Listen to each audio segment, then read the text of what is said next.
All right, the quest for a six-peat officially kicked off for the Lloydminster Twins. Moses joining me on the desk, and you have the latest. Yeah, they took on the Mervyn Flyers. They topped the league, and so they had to take on the 8th seed. Of course, the Flyers making the postseason first time since 2010, taking on those same Twins, by the way. Well, we'll see how the results go this time. Bottom one, Adrian Gutierrez. He'll go deep to left. Garrett McNabb appears to have a beat on it, then he loses it. In comes a sliding Cole Kostasky to open up the scoring. Same inning. We'll have runners in scoring position for Steve Barber. His dribbler to short on the one hop. Throw to first. Just bobbled. Barber safe, so is Troy Winterholt. The nice slide to avoid the tag. Twins up 4-0 after that. Bottom second, Winterholt at the dish.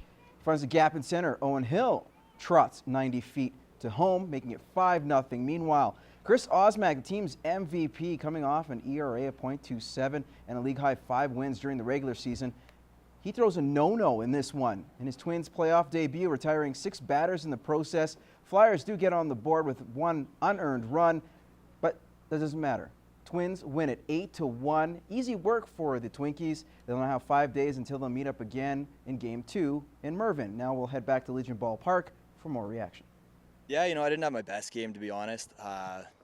Got helped out by a few errors, but I'll take them any way they come. It's comforting. I mean, when you miss, or when I miss, I'm missing in a decent spot at least. It's not somewhere that they're going to hit to do damage. Yeah, it's nice when he pitches. He hits his spots, and it's pretty easy to call a game when your pitcher's, hitting every spot that you tell him to put it. So, yeah, it felt good to contribute. Just do everything he can to help the team win, and yeah, hopefully we can keep it rolling. After finishing the regular season in 3rd place with a 10-4 record, the Border City Blue Jays are set to open up their postseason run tonight against the North Battleford Beavers. The Blue Jays enter the playoffs, dropping their final game of the regular season. Once again, though, looking to make it back to the league final. Now, the Jays took the lone meeting against North Battleford 5-2 back in early June. As for the Beavers, they finished the season 7-7, closing out the season winning 7 of their last 10 after starting 4-0. First pitch for tonight is at 6:30 at Legion Ballpark, weather permitting. Of course, you heard from Gerard. Things haven't been looking great, but we'll see what happens from then. We'll move on and still talk about baseball. Now, returning from a tune-up tournament in Saskatoon, the Bantam AA Twins are heading to Munster, Saskatchewan in hopes of grabbing a provincial title. They had us a couple times, so I think it's our turn. Coach Dallas Morell referring to Munster, who knocked out the Twins in last year's semifinal. The Twins played against AAA opponents for most of the season in order to be battle-tested come provincials. Morell adds the squad is built to go the distance at the AA level.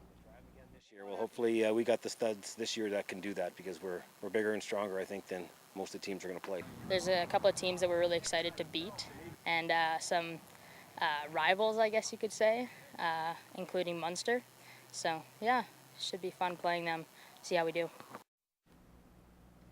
Now, Twins will get things going Friday morning. Also heading to provincials are the Lloydminster Softball Rebels. The under-18s will be heading to Leduc in a 5-team tournament beginning Friday. The Rebels hope to improve on a bronze medal. Now, that was a year ago, and they now have the confidence having success against higher age groups.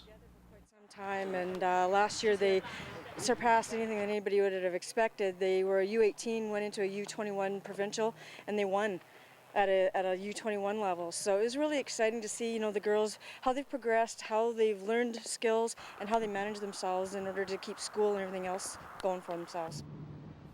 Several Rebel teams will be heading to provincials as well. The senior team kicks off their tournament in Leduc, while the U16s will be in Strathmore this weekend.